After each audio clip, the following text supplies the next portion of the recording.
நாங்கள் காட்டுக்குள்ளே போய் ஒரு முரட்டு சம்பவத்தை பார்த்து விட்டோம். இங்கே ஸ்டைலாக காஸ்டியூம் போட்டு ரெடியாக இருப்பாரு. இவர் தான் எங்கள் சின்ன மாமா. அந்த முரட்டு சம்பவத்தை செஞ்சவர் இவர் தான். இந்த மரத்தோட ஹைட்டை பாருங்கள், என்ன ஹைட்டு, எவ்வளோ ஹைட்டு இருக்குதுன்னு பாருங்கள். இந்த மரத்தோட சைஸை மட்டும் பாருங்கள். நமக்கு கீழே நிற்கிற நமக்கே கை காலெல்லாம் உதறுது. அப்படியேப்பட்ட மரத்துலேயே ஏறி இவர் தேன் பறிக்கிறாப்புல. அதுவும் தேனுனா சாதாரண தேன் இல்லை, மலை தேனா. அந்த மலை தேன்லேயே இது செந்தேன்.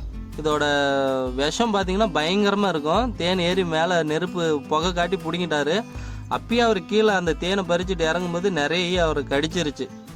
இப்போ பார்த்தீங்க அப்படின்னா லாஸ்ட்டு நம்ம தேனை பறிச்சுட்டு இறங்கிட்டோம். நீங்கள் பார்த்தீங்கன்னா இவங்க ப்ரொஃபஷ்னலாக தேன் பிடுங்குறவங்க கிடையாது.